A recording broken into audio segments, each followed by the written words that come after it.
vanishing folklore and belief. Elves in Scandinavian Folklore from the Fairy Mythology by Thomas Caillte, public domain reading.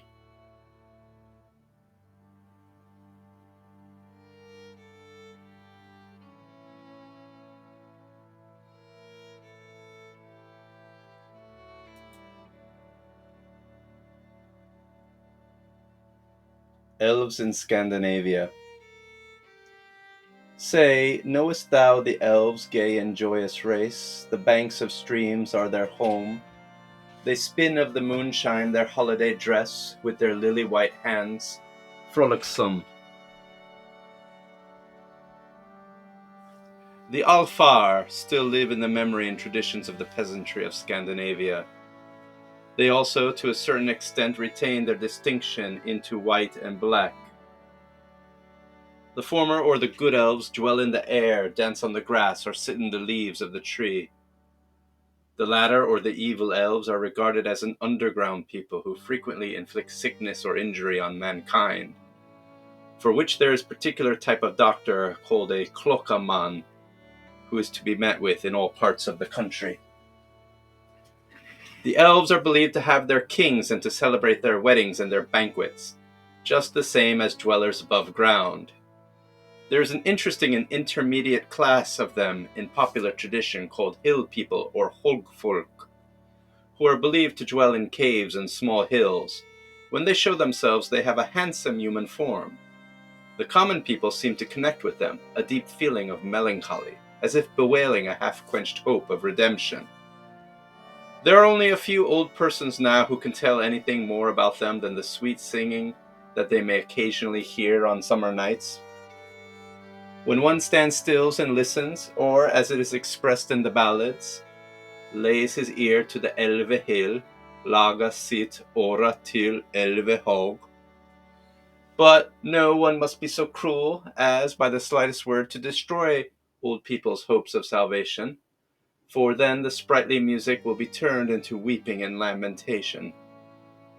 The Norwegians call the elves huldrafolk, and their music huldraslat.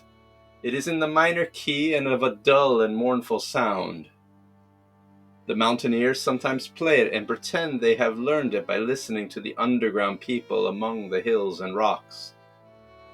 There is also a tune called the Elf King's Tune, which several of the good fiddlers know right well, but never venture to play, for as soon as it begins, both old and young, and even inanimate objects are impelled to dance, and the player cannot stop unless he can play the air backwards, or that someone comes behind him and cuts the strings of his fiddle. The little underground elves who are believed to dwell under the houses of mankind are described as sportive and mischievous, and as imitating all the actions of man. They are said to love cleanliness about the house and place, and to reward such servants that are neat and cleanly. For example, there was one time, it is said, of a servant girl who was, for her cleanly and tidy habits, greatly beloved by the elves, particularly as she was careful to carry away all the dirt and foul water to a distance from the house, and they once invited her to a wedding. Everything was conducted in the greatest order, and they made her a present of some chips, which she took good-humoredly and put into her pocket. But when the bride pair was coming, there was a straw unluckily lying in the way. The bridegroom got cleverly over it, but the poor bride fell on her face. At the sight of this, the servant girl could not restrain herself and burst out laughing. In that instant, the whole vanished from her sight. The next day, to her utter amazement, she found that what she had taken to be nothing but chips were so many pieces of pure solid gold. A dairymaid at a place called Skipbushit, the ship house in Odense, was not so fortunate. A colony of elves had taken up their abode under the floor or the cowhouse, or it is more likely they were there before it was made into a cowhouse. However, the dirt and filth that the cattle made annoyed them beyond measure, and they gave the dairymaid to understand that if she did not remove the cows, she would have reason to repent it. She gave little heed to their representations, and it was not very long till they set her up on top of the hayrick and killed all the cows. It is said that they were seen on the same night removing in a great hurry from the cowhouse down to the meadow, and that they were in little coaches, and their king was in the first coach, which was far more stately and magnificent than the rest. They have ever since lived in the meadow. The elves are extremely fond of dancing in meadows, where they form those circles of a livelier green, which from then are called elfedans or elf dance. When the country people see in the morning stripes along the dewy grass in the woods and meadows, they say, "The elves have been dancing here," the elvedans. If anyone should at midnight get within their circle, they become visible to them, and they may elude them. It is not everyone that can see the elves, and one person may see them dancing while another perceives nothing. Sunday children, as they are called, i.e., those children who were born on Sunday, are remarkable for possessing this property of seeing elves and similar beings. The elves, however, have the ability to bestow this gift on whomsoever they please.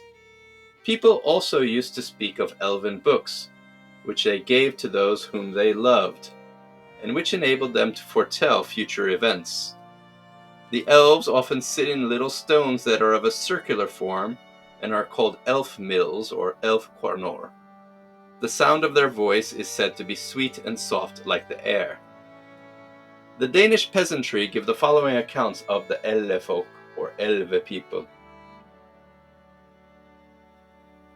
The Elle people live in the Elle moors. The appearance of the man is that of an old man, with a low-crowned hat on his head. The Elle woman is young and of a fair and attractive countenance, but behind she is hollow, like a doe trough. Young men should be especially on their guard against her, for it is very difficult to resist her, and she has, moreover, a stringed instrument, which, when she plays on it, quite ravishes their hearts. The man may be often seen near the Elle moors, bathing himself in the sunbeams, but if anyone comes too near him, he opens his mouth wide and breathes upon them, and produces a breath of sickness and pestilence. But the women are more frequently to be seen by the moonshine. Then they dance their rounds in the high grass so lightly and so gracefully that they seldom meet a denial when they offer their hand to a rash young man. It is also necessary to watch cattle, that they may not graze in any place where the Elle people have been. For if any animal comes to a place where the Elle people have spit, or done what is worse, it is attacked by some grievous disease, which can only be cured by giving it a handful of St. John's wort, which had been pulled at 12 o'clock on St. John's night. It might also happen that they might sustain some injury by mixing with the Elle people's cattle, which are very large and of a blue color, and which may sometimes be seen in the fields licking up the dew on which they live. But the farmer has an easy remedy against this evil, for he has only to go to the Elle hill when he is turning out his cattle and say, "Thou little troll, may I graze my cows on thy hill?"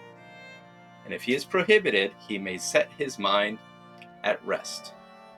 And if he is not prohibited, he may set his mind at rest. The following ballads and tales will justify what has been said in this previous paragraph. So stay tuned for the next episode. Thank you. If you enjoyed this video, please click the subscribe button. Vanishing folklore and belief.